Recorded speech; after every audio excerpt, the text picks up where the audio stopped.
Cover స్పీచ్లో చెప్పినట్టు గత ప్రభుత్వంలో జగన్ గారే తప్పులు చేయడం వల్ల నష్టపోయి ఉంటే ఆయన ప్రతిపక్ష హోదా ఇస్తే అసెంబ్లీకి వస్తారు కదా, అప్పుడు నిలదీయండి, ప్రూఫ్లు చూపించండి. అంటే మీ పచ్చ మీడియాలో మీరు మాట్లాడే మాటలంతా కూడా అబద్ధాలు, కేవలం జగన్ని బ్యాడ్గా చూపించడానికి మీరు ప్రయత్నం చేశారు. అదే అసెంబ్లీలో అయితే ప్రూఫ్లతో కూడా చూపించాలి, అక్కడ జగన్ ఎంత మంచివాడు, ఈ రాష్ట్రాన్ని ఎంత అభివృద్ధి చేశాడు, ఈ రాష్ట్ర ప్రజలకు ఎంత వెల్ఫేర్ చేశాడు, ఎంత డెవలప్మెంట్ చేశాడో చెప్పాల్సి వస్తుంది. కాబట్టే ఈరోజు మీరు ఆయనకి ప్రతిపక్ష హోదా ఇవ్వడానికి నిరాకరిస్తూ మేకపోతు గాంభీర్యాన్ని ప్రదర్శిస్తున్నారు అనటంలో ఎటువంటి సందేహం లేదని కూడా ఈ సందర్భంగా తెలియజేసుకుంటున్నా. ఎందుకు ఇంత గంటాపదంగా నేను చెప్తున్నానంటే,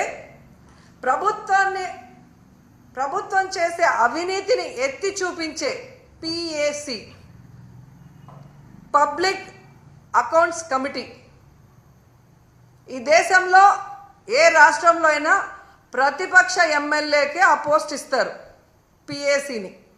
అలాంటి పోస్ట్ కూడా ప్రతిపక్ష ఎమ్మెల్యేకి ఇవ్వకుండా దొంగదారిన మీ ఎమ్మెల్యేకి మీరు ఇచ్చుకున్నారు అంటే మీ అవినీతి ఎంత పెద్ద ఎత్తున జరగబోతోంది, జరిగింది.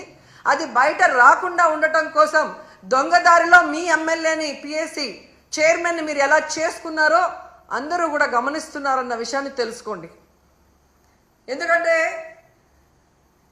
దేశంలో ఏ రాష్ట్రంలో లేనటువంటి విధంగా ఈరోజు ఈ పిఏసి చైర్మన్ని మీరు తీసుకోవటం అనేది చూస్తుంటే, గతంలో ఎక్కడో విన్నాను తాలిబన్ల పాలనలో మాత్రమే ఇలా జరిగిందని, తర్వాత నారా చంద్రబాబు నాయుడు గారి పరిపాలనలోనే ఇలా జరిగిందనేది చరిత్రలో చరిత్రహీనుడిగా మీరు నిలిచిపోతున్నారని కూడా ఈ సందర్భంగా తెలియజేసుకుంటున్నా. అండ్ ముఖ్యంగా మీరు చూస్తే ఎంత విచిత్రం అంటే, అసెంబ్లీకి TV9 రాకూడదంట, NTV రాకూడదంట, 10TV రాకూడదంట, సాక్షి రాకూడదంట. వీళ్ళకి భజన చేసే భజన పచ్చ ఛానళ్ళు మాత్రమే అసెంబ్లీకి రావాలి అనుకుంటున్నారు. అంటే వీళ్ళ మీడియాలో వీళ్ళు వండి వార్చిన అబద్ధాలనే అందరూ చెప్పాలి, లేదంటే రానివ్వము అని వీళ్ళ రెడ్ బుక్ రాజ్యాంగం ఈరోజు మనకి స్పష్టంగా కనిపిస్తుంది. అంటే వీళ్ళు చేసే అవినీతి ప్రజల దృష్టికే పోకూడదు అని ఛానళ్ళని కూడా బ్యాన్ చేసే విధంగా ఈ రెడ్ బుక్ రాజ్యాంగంలో చూస్తుంటే, అసలు ఈ రాష్ట్రంలో వీళ్ళని చేసే తప్పుల్ని ఎవరు కూడా ఎత్తి చూపించకూడదు, చూపించే వాళ్ళు ఎవరిని కూడా మేము సహించమనేది స్పష్టంగా అర్థమవుతుంది. ప్రతిపక్ష హోదా జగనన్నకి ఇవ్వరు, పిఏసి చైర్మన్ ప్రతిపక్ష ఎమ్మెల్యేకి ఇవ్వరు, వీళ్ళు చేసే తప్పుల్ని ఎత్తి చూపించే ఛానళ్ళని అసెంబ్లీలోకి రానివ్వరు, గవర్నర్ గారితో కూడా అబద్ధాలు చెప్పిస్తారు. అంటే వీళ్ళ చైర్మన్, వీళ్ళ డిప్యూటీ చైర్మన్, వీళ్ళే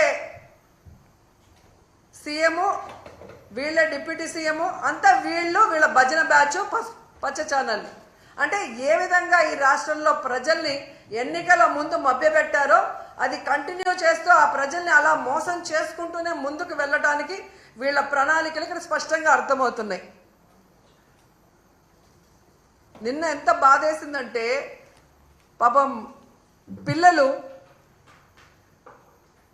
వీళ్ళు ఉద్యోగాలు ఇస్తారని ఇవ్వకుండా వాళ్ళని మోసం చేస్తే రోడ్డు మీద కూర్చొని 2 చెప్పులు చేతిలో పట్టుకొని వీళ్ళని నమ్మి వీళ్ళకి ఓట్లేసి గెలిపించినందుకు మా చెప్పుతో మేమే కొట్టుకుంటున్నామని వాళ్ళు చంపలు వాయించుకుంటున్నారు. కనీసం వాళ్ళ గోడు చూడటానికి కూడా లోకేష్ గారు ఇక్కడ లేరు. దుబాయ్లో పాకిస్తాన్ ఇండియా క్రికెట్ కూలింగ్ గ్లాసులు వేసుకొని కలర్ఫుల్గా చూస్తున్నాడు.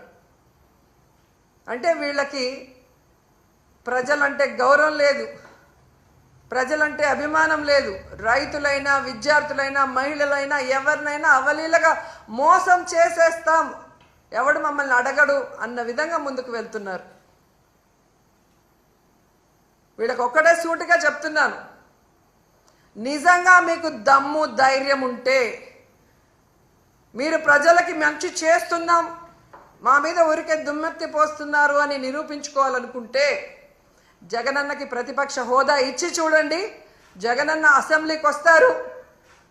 గత ప్రభుత్వంలో జగనన్న ఏం హామీలు ఇచ్చారు, ఏం నెరవేర్చారు, ఈ రాష్ట్రాన్ని ఎలా అభివృద్ధి వైపుకు నడిపించారు? ఈరోజు మీరు ఎన్నికల్లో ఏం హామీ ఇచ్చారు? ఈ 9 నెలల కాలంలో 1,00,000 కోట్లకు పైగా ఎలా అప్పులు చేసి రాష్ట్రాన్ని అప్పుల్లో ముంచేస్తూ ప్రజలకి ఒక్క హామీని కూడా నెరవేర్చకుండా ఇంకా అప్పులు కావాలని ఎలా ప్రయత్నాలు చేస్తున్నారు, ప్రజల్ని ఎట్లా మోసం చేస్తున్నారు అనేది ప్రజలకు తెలిసేలాగా మాట్లాడతారు. లేదు మేము జగన్ని రానివ్వము అంటే మేము ప్రజల మధ్యకు వెళ్ళి ప్రజలతో కలిసి పోరాటం చేసి మీ అవినీతిని మీ తప్పుల్ని ఎండగట్టి మీ మెడలు వంచి ప్రజలతోనే మిమ్మల్ని తరిమి